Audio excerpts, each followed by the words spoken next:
Yes, good evening everyone.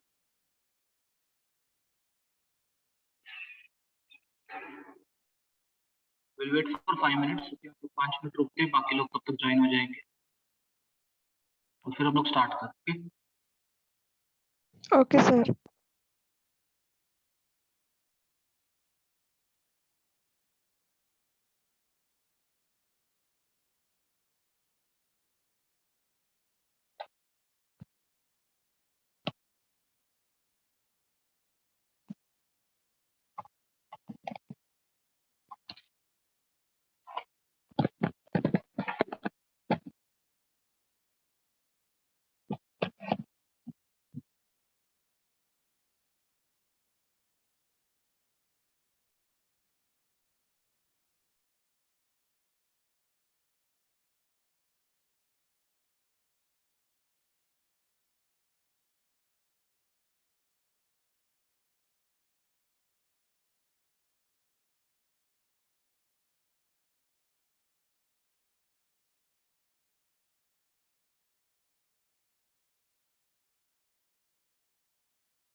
Okay, let us start. हम लोग करते हैं शुरू।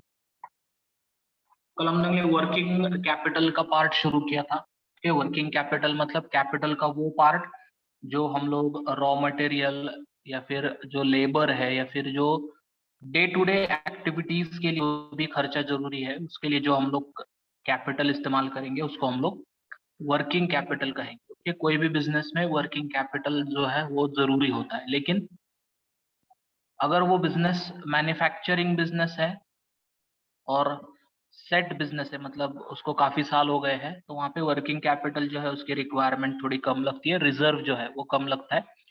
लेकिन जो नया बिजनेस है या फिर जहाँ पे ट्रेडिंग चलती है क्रेडिट पे, वहां पे वर्किंग कैपिटल रिजर्व जो है वो बिजनेस में होना बहुत जरूरी है। ओके, हम लोग उसके फैक्टर्स के बारे में डिस्कस कर रहे थे। पहला पॉइंट हमने कल देखा था, दूसरा पॉइंट हमें देखना है, that is size of business. Okay, अभी बिजनेस के साइज के ऊपर भी वर्किंग कैपिटल की जो रिक्वायरमेंट है वो डिपेंड करती है।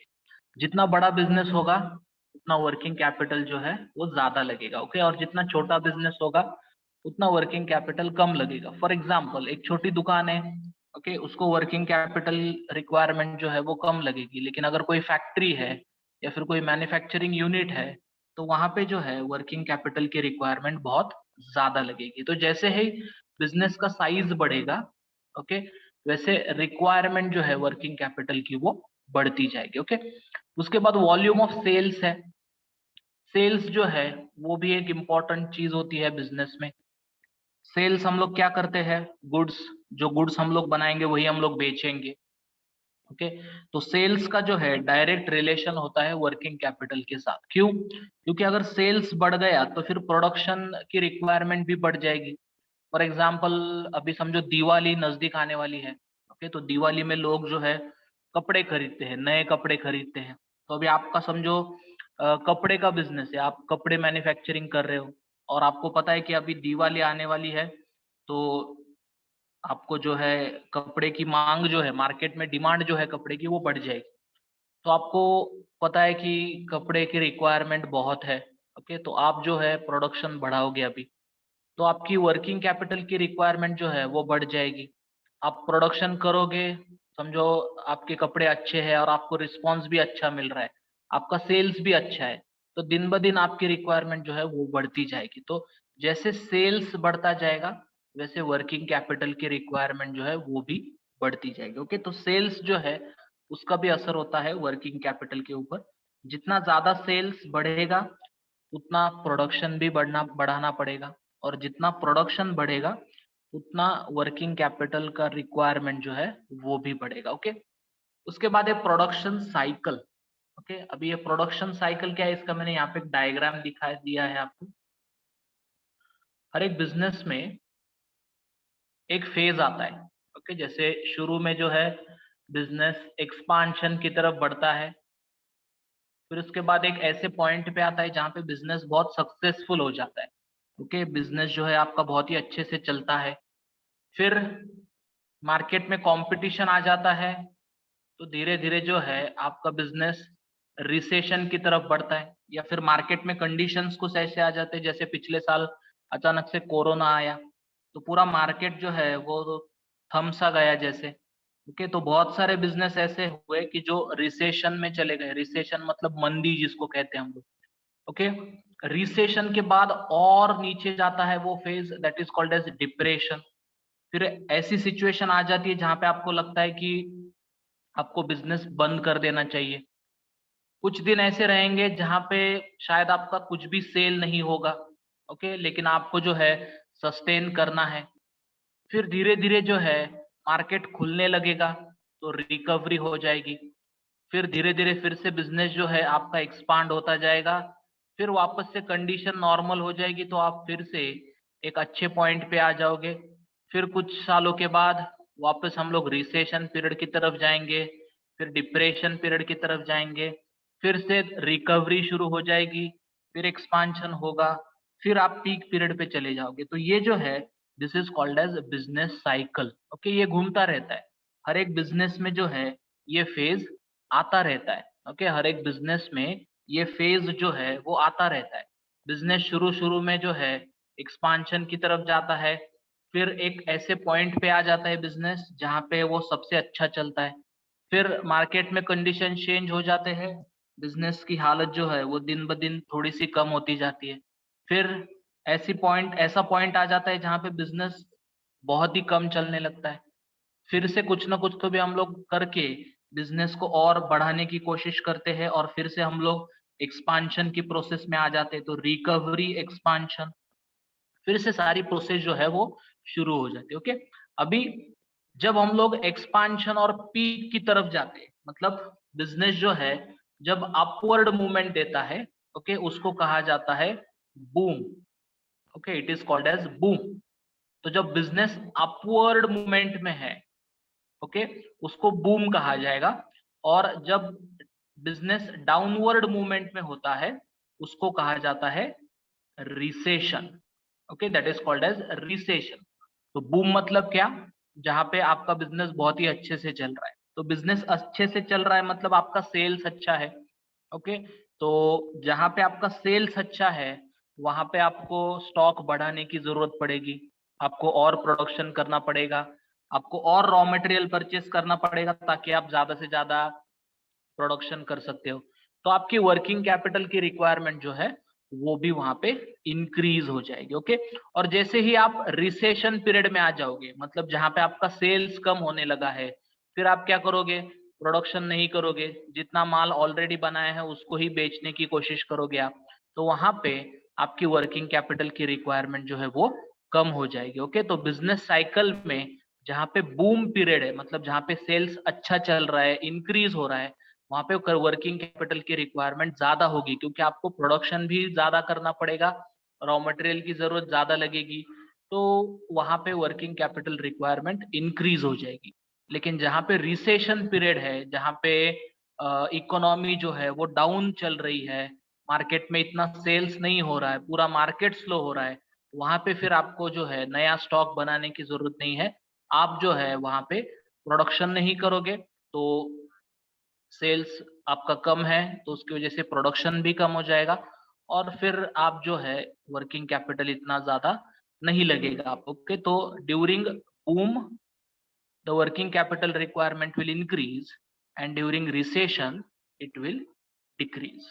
ओके, उसके बाद terms of purchase and sales है। ओके, अभी आप, जैसे मैंने उस दिन आपको बताया कि बिजनेस जो है वो क्रेडिट पे भी चलता है। ओके, यहाँ पे हमने शायद एक डायग्राम निकाला था। ओके, तो बिजनेस जो है वो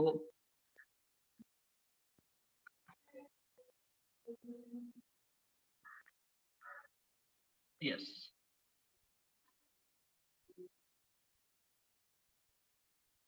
ओके, ये जो डायग्राम मैंने आपको दिखाया था, सप्लायर जो है हमें क्रेडिट पे माल दे रहा है। ओके, तो सप्लायर ने जो है हमें 45 डेज का पीरियड दिया है। उसके बाद हमने जो है प्रोडक्शन करके होलसेलर को गुड्स बेचे हैं। ओके, दिए है उसको, उसको 30 दिन का पीरियड दिया हमने। ओके, तो अभी ये जो पीरियड है ये भी बहुत मैटर करता है। ओके, अगर आपको सप्लायर ने ज्यादा पीरियड दिया है क्रेडिट का और आप होलसेलर को कम पीरियड दे रहे हो क्रेडिट का, तो आपको वर्किंग कैपिटल की रिक्वायरमेंट इतनी ज्यादा नहीं लगेगी, मतलब आपको रिजर्व रखने की ज्यादा जरूरत नहीं है। क्यों? क्योंकि देखो, होलसेलर आपको समझो 60 दिन का पीरियड दे रहा है। ओके, होलसेलर जो है आपको 60 डेज का पीरियड दे रहा है, जो आपका सप्लायर है, सॉरी। ओके, सप्लायर जो है वो आपको 60 डेज का पीरियड दे रहा है और आप जो है होलसेलर को 30 डेज का पीरियड दे रहे हो। ओके, तो अभी यहाँ पे क्या हो जाएगा, 30 दिन में ही आपको होलसेलर से पैसे आ जाएंगे और आपको सप्लायर को कब देने हैं, 60 दिन के बाद, मतलब 30 डेज फिर भी आपके पास है आराम से। तो उसमें आप आराम से सारे पैसे जो है वो इकट्ठा करके होलसेलर को जो है टाइम पे दे सकते हो। या फिर सप्लायर ने आपको 30 डेज का पीरियड दिया है और आपने होलसेलर को जो है वो 15 डेज का ही पीरियड दिया है। ओके, 15 के अगर 20 भी हो गए तो भी कोई प्रॉब्लम नहीं है, क्योंकि आपको पेमेंट 30 डेज में करना है। ओके, यहाँ पे 30 की जगह 45 डेज हो गए तो भी कोई प्रॉब्लम नहीं, आपको 60 डेज में करना है। तो अगर ये क्रेडिट पीरियड जो है वो अगर अच्छे से है तो फिर वहां पे वर्किंग कैपिटल की रिक्वायरमेंट इतनी नहीं लगेगी। लेकिन समझो सप्लायर ने आपको 30 डेज का पीरियड दिया है और आप होलसेलर को 45 डेज का पीरियड दे। ओके, सप्लायर को आपको पेमेंट करना है 30 दिन के अंदर, लेकिन आपने होलसेलर को माल देते समय उसको 45 दिन का पीरियड दिया है। अभी होलसेलर आपको कब पेमेंट करेगा, 45 डेज के बाद, लेकिन आपको सप्लायर को जो है वो तो 30 डेज में ही पेमेंट करना पड़ेगा। तो उस समय आपके पास रिजर्व जो है, मतलब वर्किंग कैपिटल जो है आपके हाथ में होना बहुत जरूरी है। तो फिर अगर वहां पे पॉलिसी आपकी ऐसी है तो फिर आपको वर्किंग कैपिटल रिक्वायरमेंट ज्यादा लगेगी। लेकिन अगर समझो सप्लायर ने आपको ज्यादा पीरियड दिया है और आपने उससे कम पीरियड होलसेलर को दिया है, तो फिर वहां पे आपको रिजर्व रखने की जरूरत नहीं है। क्यों? क्योंकि होलसेलर से फिर आपको पैसा आ जाएगा और उसी में से अमाउंट जो है आप सप्लायर को जो है वो दे सकते हो। ओके, तो यहाँ पे जो है क्रेडिट फैसिलिटी कैसी है उसके ऊपर भी डिपेंड करता है कि कितना वर्किंग कैपिटल हमें चाहिए। ओके, अगर वो लिबरल पॉलिसी है तो फिर वहां पे वर्किंग कैपिटल जो रिक्वायरमेंट है वो ज्यादा लगेगी, और अगर वो कम लिबरल है तो फिर वहां पे कैश अवेलेबल हो जाएगा, तो आपको वर्किंग कैपिटल की रिक्वायरमेंट रखने की जरूरत नहीं। मतलब आपको सप्लायर ने 60 डेज का पीरियड दिया है और आपने होलसेलर को 30 डेज का पीरियड दिया है, तो 30 दिन में सप्लायर आपको पेमेंट कर देगा तो आपके हाथ में कैश आ जाएगी। और अभी आपको सप्लायर को पेमेंट करना है तो उसी में से आप अमाउंट जो है वो सप्लायर को दे सकते हो। लेकिन समझो सप्लायर ने 30 डेज का पीरियड दिया है और आपने होलसेलर को 45 डेज का पीरियड दिया है, तो जब 30 डेज कंप्लीट हो जाएंगे तब आप सप्लायर को पैसे कैसे दोगे, क्योंकि होलसेलर तो आपको 45 डेज के बाद देने वाला है। फिर ऐसे समय पे आपके हाथ में रिजर्व जो है वो होना बहुत जरूरी है। फिर ऐसे समय पे आपको जो है आपके बैंक अकाउंट में सफिशिएंट पैसे रखने की जरूरत पड़ेगी। तो फिर ऐसे समय पे जो है अ, आपका बिजनेस जो है वो प्रॉब्लम में आ सकता है या फिर वर्किंग कैपिटल की रिक्वायरमेंट जो है वो ज्यादा लग सकती है। लेकिन वही अगर लेस लिबरल है, मतलब पीरियड जो है वो ज्यादा दिया है आपको सप्लायर ने, आपने होलसेलर को कम पीरियड पे दिया है, तो फिर ऐसे समय पे जो है वो पेमेंट टाइम पे मिलेगा और आप सप्लायर को भी आराम से दे सकते हो। ओके, तो that is called as terms of purchase and sales. Okay, उसी तरह से क्रेडिट कंट्रोल का भी पार्ट है। ओके, अभी बिजनेस में क्या होता है कि क्रेडिट पे जैसे मैंने कहा कि माल देना पड़ता है। ओके, तो जब हम लोग क्रेडिट पे माल देते हैं तो कई बार ऐसे होता है कि प्रॉब्लम आ जाती है। जैसे फॉर एग्जांपल आपने, मतलब सप्लायर ने जो है आपको 60 डेज का पीरियड दिया है या फिर 30 डेज का पकड़ के चलो। ओके, सप्लायर ने आपको 30 डेज का पीरियड दिया है, आपने जो है होलसेलर को 20 डेज का पीरियड दिया है और होलसेलर ने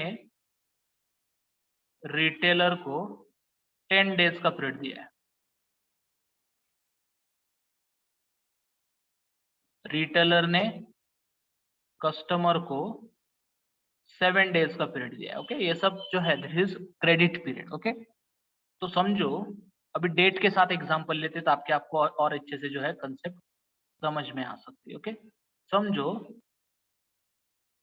हमने 1 जैन को सप्लायर से माल लिया है। ओके, इसका मैं कॉलम बना देता हूं।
ओके, तो समझो हमने 1 जनवरी 2020 को ओके सप्लायर से माल खरीदा है, तो उसको पेमेंट कब करना पड़ेगा हमें? उसने हमें 30 डेज का पीरियड दिया है, तो उसको पेमेंट कब करेंगे हम लोग? 30 जैन।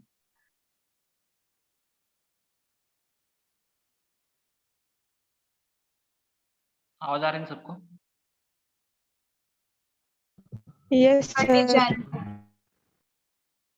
ओके, हमने 1 जनवरी को सप्लायर से रॉ मटेरियल परचेस किया है, तो उसको पेमेंट कब करना पड़ेगा?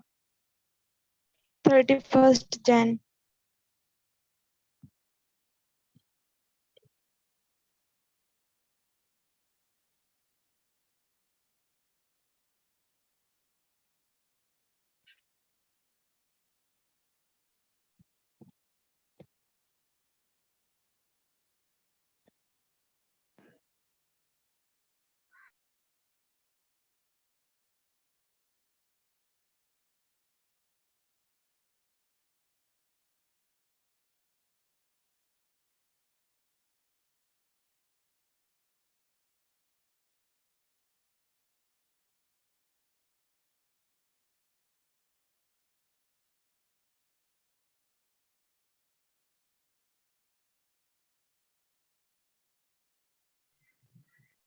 ओके, तो उसको हमें पेमेंट करना पड़ेगा 30th जनवरी 2020 को। ओके, समझो हमने 5 दिन में प्रोडक्ट बना के होलसेलर को दे दिया। ओके, तो होलसेलर को हमने 5th जनवरी 2020 को हमने जो है होलसेलर को माल बेचा है। तो अभी होलसेलर को हमने 20 डेज का पीरियड दिया है, तो होलसेलर हमें पेमेंट कब करेगा?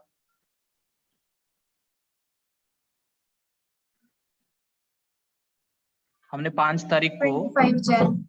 यस 5 तारीख को हमने होलसेलर को माल दिया है और उसको 20 दिन का पीरियड दिया है, तो होलसेलर हमें 25 तारीख को जो है पेमेंट करेगा। ओके, अभी समझो होलसेलर ने जो है वो 8 तारीख को जो है रिटेलर को माल दिया है।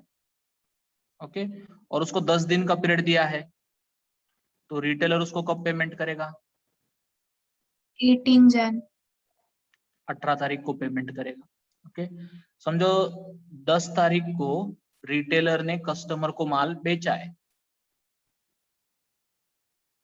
और कस्टमर को 7 दिन का पीरियड दिया है, तो कस्टमर कब पेमेंट करेगा? 17 को। 17 तारीख को पेमेंट करेगा। ओके, अभी समझो गड़बड़ हो गई। ओके, कस्टमर ने टाइम पे पेमेंट नहीं किया।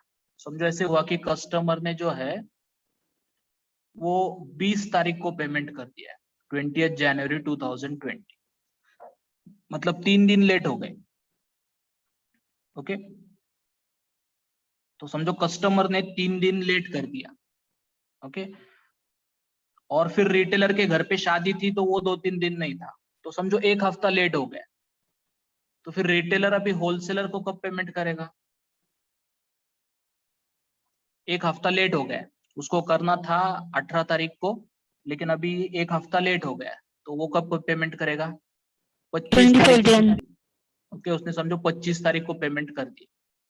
अभी होलसेलर जो है उसको 25 तारीख को हमें पेमेंट करना था, मतलब वो हमें 25 तारीख को देने वाला था, लेकिन उसको ही लेट हो गया, तो अभी वो भी किसी कारण पेमेंट नहीं कर पाया। तो फिर उसने हमें क्या कर दिया? उसने हमें 2 फरवरी को जो है पेमेंट कर दिया। ओके, और फिर हम लोग थोड़ा सा बाहर गए थे या फिर कुछ हमारे घर में प्रॉब्लम था, तो हमने होलसेलर सॉरी सप्लायर को जो है वो 5 तारीख को पेमेंट कर दिया। तो अभी यहाँ पे क्या हो गया कि जो क्रेडिट फैसिलिटी हमने दी थी वो डिस्टर्ब हो गई। ओके, क्रेडिट फैसिलिटी जो है जो हमने दी थी वो डिस्टर्ब हो गई। कस्टमर ने थोड़ा लेट कर दिया तो रिटेलर ने लेट कर दिया, रिटेलर ने लेट किया तो होलसेलर ने भी लेट कर दिया, होलसेलर ने लेट कर दिया तो हमको भी पेमेंट लेट से मिला, और फिर हमने भी सप्लायर को जो है लेट पेमेंट किया। तो उससे क्या हो गया, ये पूरी साइकिल जो है डिस्टर्ब हो गई। ओके, और अगर साइकिल डिस्टर्ब हो गई तो इसका असर फिर रिलेशन के ऊपर आता है, फिर बिजनेस में जो है प्रॉब्लम आ सकती है। तो यहाँ पे फिर ऐसे समय पे आपको क्रेडिट कंट्रोल करना बहुत जरूरी है। ओके, ये जो आपने पीरियड दिया है उनको 30 दिन, 20 दिन, 10 दिन, 7 दिन, इसको आपको कंट्रोल करना पड़ेगा। तो आपको जो है कभी कभी ऐसे हो सकता है कि समझो यहाँ पे ऐसे हुआ कि कस्टमर ने पेमेंट किया ही नहीं। ओके, बैड डेट्स हो गए, यहाँ पे कस्टमर ने जो है पेमेंट किया ही नहीं, बैड डेट्स हो गए, रिटेलर को प्रॉब्लम आ जाएगी, फिर होलसेलर को प्रॉब्लम आ जाएगी, फिर हमें प्रॉब्लम आ जाएगी, और फिर सप्लायर को भी प्रॉब्लम आ सकती है। तो फिर ऐसे समय पे ये क्रेडिट कंट्रोल पॉलिसी जो है ये हमें बहुत ही अच्छे से करनी पड़ेगी। तो यहाँ पे पीरियड जब हम लोग देंगे तो थोड़ा सा एक्स्ट्रा पीरियड कंसिडर करके ही देंगे, ताकि समझो कुछ गड़बड़ भी हो गई तो भी पैसे जो है वो टाइम पे मिलने चाहिए। जैसे मैंने आपको उस दिन बताया था कि बिजनेस जो है वो पूरी तरह से भरोसे के ऊपर चलता है, और ये भरोसा कैसे बनता है, तो टाइम पे अगर पेमेंट करोगे तो भरोसा बनता है। तो इसके लिए टाइम पे पेमेंट करना बहुत ही जरूरी होता है। तो यहाँ पे जब आप क्रेडिट दोगे सामने वाले को, तब उसकी जो पॉलिसी होगी, मतलब आप जो पीरियड दे रहे हो उसको बहुत सोच समझ के आपको देना पड़ेगा, वरना ऐसे हो जाएगा कि समझो सामने वाले से अगर लेट हो गया तो पूरा आपका जो क्रेडिट सिस्टम है वो डिस्टर्ब हो सकता है, और फिर ऐसे समय पे रिलेशन जो है वो खराब हो सकते हैं। तो अगर समझो टाइम पे पेमेंट नहीं हुआ तो फिर आपको तो आगे पेमेंट करना पड़ेगा, तो फिर ऐसे समय पे आपके पास कैश रिजर्व होना बहुत जरूरी है। तो जहां पे पीरियड ज्यादा होगा वहां पे कैश रिक्वायरमेंट कम लगेगी, मतलब वर्किंग कैपिटल कम लगेगा। लेकिन जहां पे पीरियड कम होगा वहां पे फिर आपको कैश रिजर्व रखना बहुत जरूरी है, क्योंकि अगर किसी ने टाइम पे पेमेंट नहीं किया तो आपको तो आगे टाइम पे पेमेंट करना पड़ेगा। फिर ऐसे समय पे आपके पास पैसे जो है वो होने बहुत जरूरी है। सो वर्किंग कैपिटल रिजर्व जो है वो आपके पास होना पड़ेगा, अगर आप सही तरह से क्रेडिट नहीं दे रहे हो। और अगर आप सही तरह से क्रेडिट दे रहे हो, मतलब टाइम पीरियड जो है क्रेडिट का वो अगर अच्छे से है, तो फिर ऐसे समय पे आपको रिजर्व रखने की जो है जरूरत नहीं होगी। Okay, that is called as credit control. समझ में आए ये पॉइंट्स? यहाँ तक समझ में आए? कोई डाउट है यहाँ तक? No sir. ओके, उसके बाद उन्होंने ग्रोथ एंड एक्सपांशन के बारे में दिया है। ओके, जैसे ग्रोथ होगी बिजनेस की, जैसे एक्सपांशन होता जाएगा, जैसे बिजनेस बढ़ने लगेगा, वैसे फंड्स जो है वो भी हमें लगेंगे। तो फिर ऐसे समय पे वर्किंग कैपिटल की रिक्वायरमेंट जो है वो बढ़ती जाएगी। तो ग्रोथ स्टेज में, ग्रोथ फेज में वर्किंग कैपिटल की जो है वो रिक्वायरमेंट हमें लगेगी, that is called as requirement of working capital. Okay, उसके बाद मैनेजमेंट एबिलिटी के ऊपर भी होता है। ओके, अगर हम लोग सही तरह से मैनेज करेंगे उसको तो फिर फंड्स जो है उसकी कोई आवश्यकता नहीं। उसका एक एग्जांपल देता हूं मैं। बहुत सारे लोग ऐसे होते हैं कि जिनको हर महीने के लगभग 50-60 हजार रुपए जो है इनकम होता है उनका। ओके, अप्रोक्सीमेटली 50,000 पकड़ के चलो। फिर भी ऐसे होता है कि मंथ के एंड में उनके पास पैसे नहीं बचते।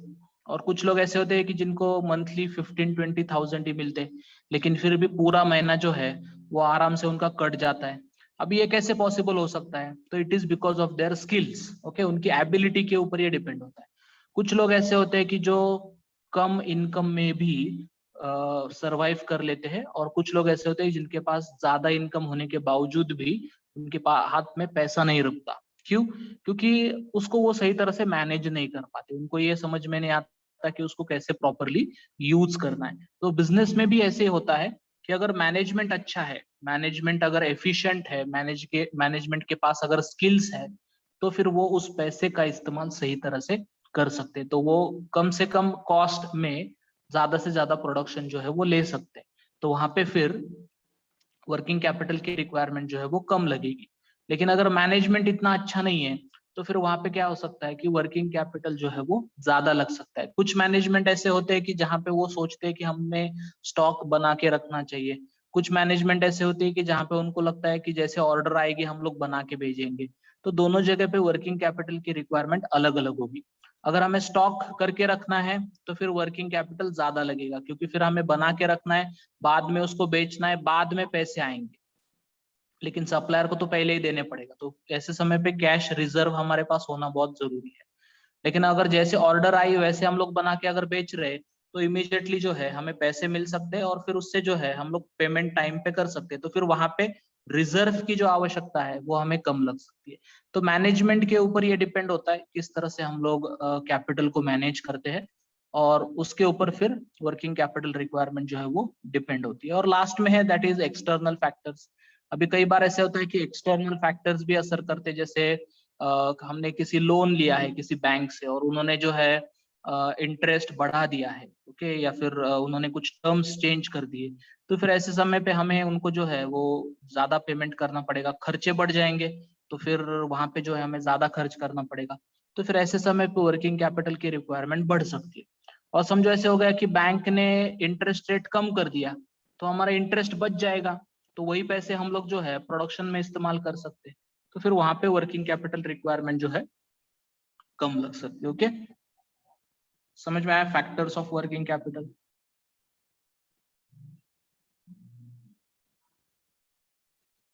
Yes, sir.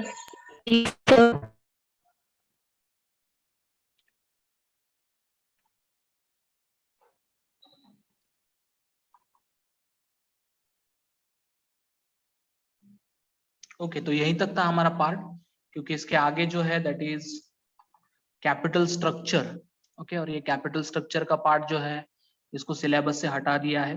ओके, तो कैपिटल स्ट्रक्चर का पार्ट जो है हमने कट कर दिया है, उसके कंपोनेंट जो है वो भी हमने कट कर दिए है। ओके, तो यहाँ पे जो है हमारा टॉपिक खत्म हो गया है। ओके, आपको इस टॉपिक में मेनली डिस्टिंग्विश का जो पार्ट है फिक्स कैपिटल और वर्किंग कैपिटल के बीच का जो डिस्टिंग्विश बिटवीन है वो आपको अच्छे से करना है। ओके, बेसिक डिफरेंस जो है वो आपको समझ लेना है। Okay, what is the basic difference between working capital and fix capital? Okay, तो ये डायग्राम जो है इसको आप याद रखिए, ये बहुत ही सिंपल डायग्राम है, इससे आपको दोनों ही चीजें समझ में आएंगी। ओके, फिक्स कैपिटल मतलब जहां पे हम लोग एसेट्स को परचेस कर रहे हैं। ओके, कैपिटल का जो पार्ट हम लोग एसेट्स परचेस करने के लिए लगाएंगे उसको फिक्स कैपिटल कहा जाएगा। और डे टू डे एक्टिविटीज में प्रोडक्शन करने के लिए या फिर बिजनेस चलाने के लिए जो कैपिटल हमें लगेगा उसको हम लोग वर्किंग कैपिटल कहेंगे। Okay, that will be called as working capital. Okay, तो ये इन्वेस्टमेंट डिसीजन होगा कि कितने पैसे हम लोग किस में इन्वेस्ट करेंगे। अभी एसेट्स भी हमारे लिए जरूरी है और ये लेबर रॉ मटेरियल भी हमारे लिए जरूरी है। ओके, तो दोनों चीजों में इन्वेस्ट करते समय सोच समझ के जो है हमें यहाँ पे इन्वेस्ट करना है। ओके, तो यही इतना ही है इस टॉपिक में। ओके, मेनली आपको इसकी डेफिनेशन जो है वो याद रखनी है। ओके, इसके अलावा जो फैक्टर्स है ओके वो आपको याद रखना है। जनरली क्वेश्चन जो पूछे जाते हैं वो इसी के आधार पे होगे। कुछ 3-4 ही पॉइंट्स है जिनको आपको याद रखना है। एक तो मीनिंग, कॉर्पोरेट फाइनेंस का मीनिंग जो है वो आपको याद रखना है। इसके अलावा importance of corporate finance, okay, working capital और फिक्स कैपिटल के जो फैक्टर्स है, ओके, वो आपको याद रखना है। तो मेनली मैं आपको सिर्फ 5 चीजें याद रखनी है। एक, कॉर्पोरेट फाइनेंस की कंसेप्ट। दूसरा, इंपॉर्टेंस ऑफ कॉर्पोरेट फाइनेंस। तीसरा, फिक्स कैपिटल और उसके फैक्टर्स। चौथा, वर्किंग कैपिटल और उसके फैक्टर्स। ओके, तो 4 ही चीजें, 5 नहीं है। ओके, तो 4 ही चीजें जो आपको याद रखनी है। ओके, ये concept of corporate finance, importance of corporate finance, उसके अलावा फिक्स कैपिटल और उसके फैक्टर्स, वर्किंग कैपिटल और उसके फैक्टर्स। तो समझ में आया यहाँ तक टॉपिक?